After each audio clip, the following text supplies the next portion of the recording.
Isa pong napakainit na usapin ngayon ang tungkol dito sa prediction ng isang kilalang crypto expert na si Amonix, kung saan ay sinabi niya na posibleng tumaas ang presyo ng XRP at malambasan ang presyong $50 bago po sumapit ang buwan ng September. Oo po, tama ang narinig ninyo, $50.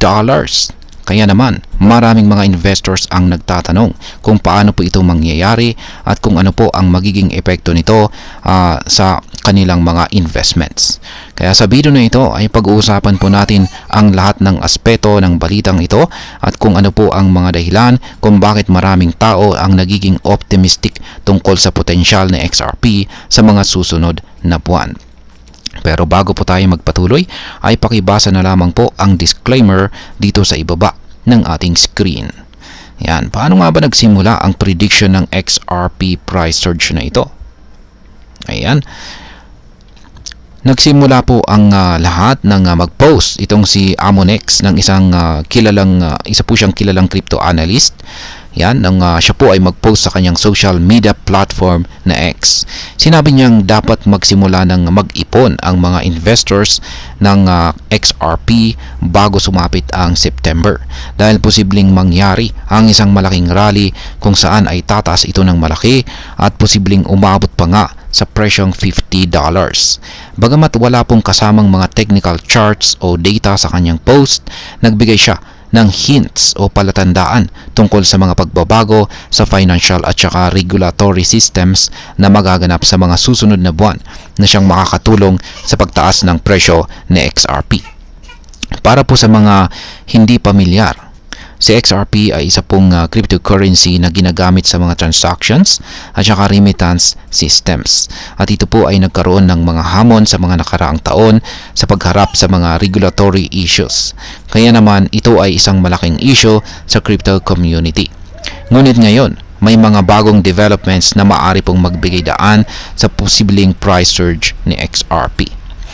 Ngayon ay ano po ang mga posibleng dahilan kung bakit tataas ang presyo ni XRP? Ayon po kay Amonix, may mga specific na triggers o mga kaganapan na magiging dahilan ng price surge na ito.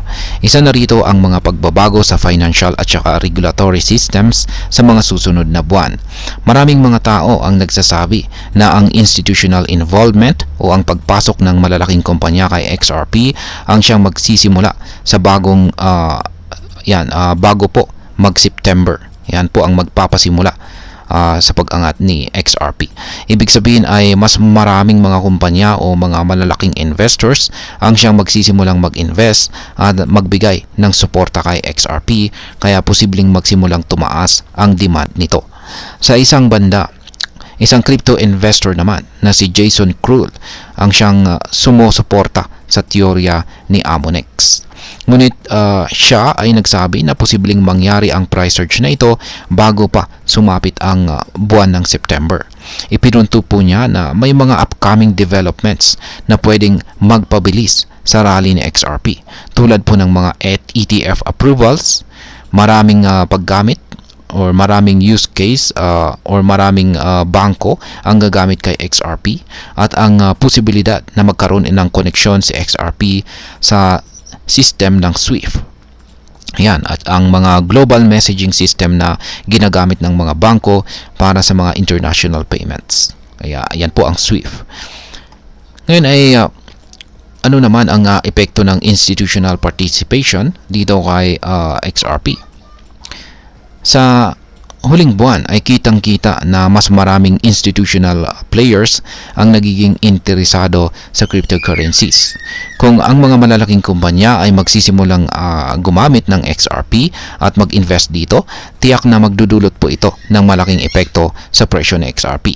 Marami na kasing mga bansa at saka financial institutions ang nag-a-adapt ng blockchain technology. At isa na nga sa mga tinutulungan ng blockchain ay ang international money transfer. Kaya kung magtulungan ang mga malalaking kumpanya at ang XRP network, malaki po ang posibilidad na maging mainstay sa XRP sa global financial infrastructure. Ngayon ay ano naman po ang sinasabi ng ibang mga tao sa prediction ni Amonix. Ayan, hindi lahat ng mga tao sa community ni XRP ay may parehong pananaw. May ilan na nag-aalangan at nagsasabi na baka muli na namang hindi matupad ang mga ganitong prediction. Matapos po ang ilang taon nang hindi natutuloy, mga ilang taon na hindi po natutuloy ang mga price predictions or hindi nagkakatotoo, may mga investors na nagiging cautious na at hindi agad nagtitiwala sa mga ganitong forecast. Ang iba ay nag-iingat pa rin dahil may mga pagkakataon ng sinabi na si XRP ay magbabalik loob, ngunit hindi pa rin nangyari. Isa po sa mga nagsabi ng opinyon tungkol dito ay si Joe Ta. Inilabas niya ang kanyang pananaw na si XRP ay sobrang undervalued at dapat po itong tingnan ng mga investors bilang isang long-term opportunity. Ibig sabihin, ibig sabihin ay ngayon ay hindi po dapat tayo magmadali. Bagkus ay mag-ipon lamang po tayo at maghintay sa long-term na effect nito. Sa mga skeptics, ito po ay isang pagkakataon para mag-ipon at maghintay ng mas magandang panahon. At ayan, ngayon ay pag-usapan po natin ang posibleng epekto nito para sa atin bilang mga crypto traders at investors ng XRP. Para sa atin ay isa pong malaking katanungan ito. Kung magsimula ngang tumaas ang presyo ng XRP, maraming mga local investors ang siyang magtutulungan. Marami na rin ang mga Pinoy na nag-i-invest kay XRP at kung magkatotoo po ang prediction na ito, ay posibleng makakita po tayo ng malaking pagtaas sa halaga ng ating XRP holdings. Kaya naman ay magandang pagkakataon ito para mag-ipon ng XRP bago pa mangyari ang inaasahang price surge na ito. Ngunit dapat po nating tandaan na ang crypto market ay kilala po sa pagiging volatile o madaling magbago.